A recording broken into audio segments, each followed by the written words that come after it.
What's up, YouTube? So I've been working on, I suppose, I was working on opening move as Athens, and yeah, it turns out that they're pretty damn easy, in my opinion. It really depends, like, how ambitious you're willing to be or not.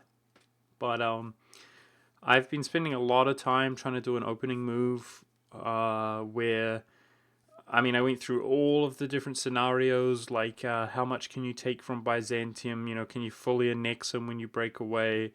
I realized that the Ottomans don't attack Byzantium very often immediately, which means he almost always allies Serbia when you give him some time. Then I thought about doing the opening and expanding into Serbia here initially, and I played out all these different scenarios. I was prepped and ready to show you guys how to have the Ottomans support your independence but not let them take the capital. Um, I had everything figured out, but yeah, I couldn't refine a good strategy to where you own everything. I couldn't do it. I ended up having my strategy that I was working with was leaving Byzantium in Moria so that you could subjugate him in a second war, vassalize him as a one province minor, and then acquire yourself all of these reconquest provinces. But I just couldn't batten it out in a consistent manner until I realized that you can just be the Ottomans' allies the entire game, basically. Yeah.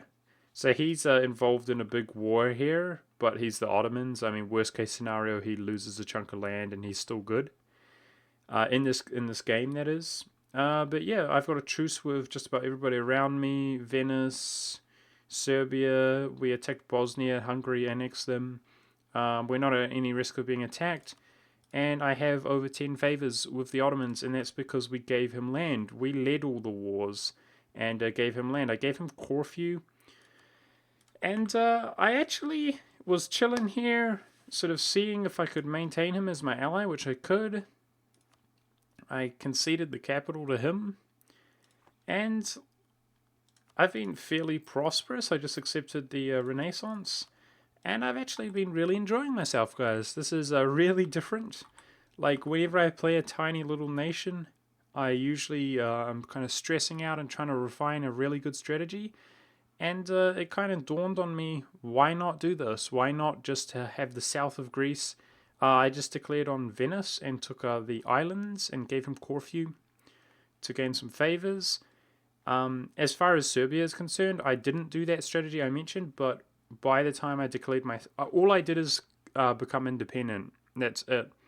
Because if I take anything, the Ottomans hate you and your trust is broken. So I just became independent, maintained him as my ally.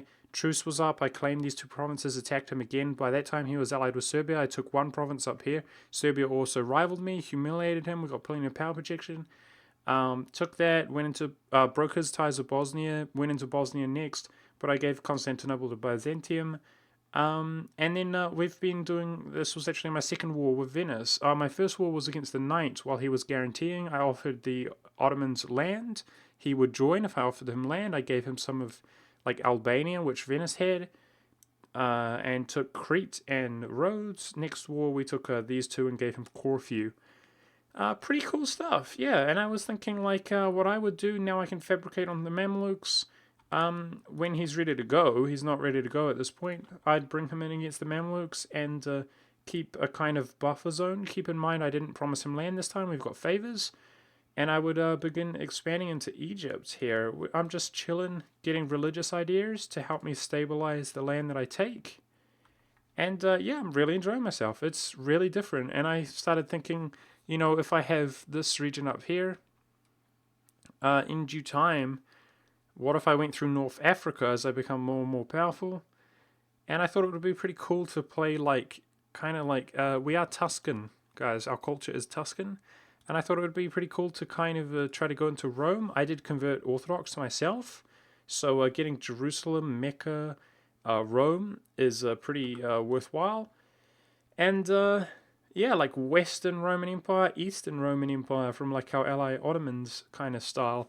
Really enjoy myself. It's a cool game. I recommend it, and the route that I recommend is getting the Ottomans to support your independence, improve your relations immediately, and just maintain them as an ally.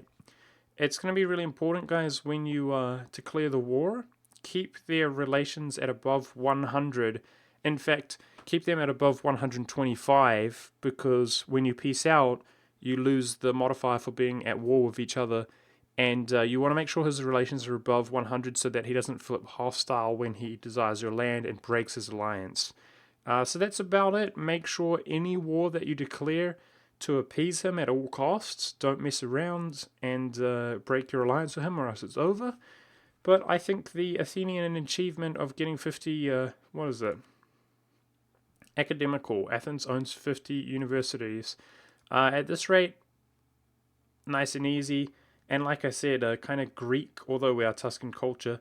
Athens going into like Alexandria, like the old ancient Greek world. Pretty cool. Pretty cool stuff in my opinion. I'm enjoying myself. Definitely doable.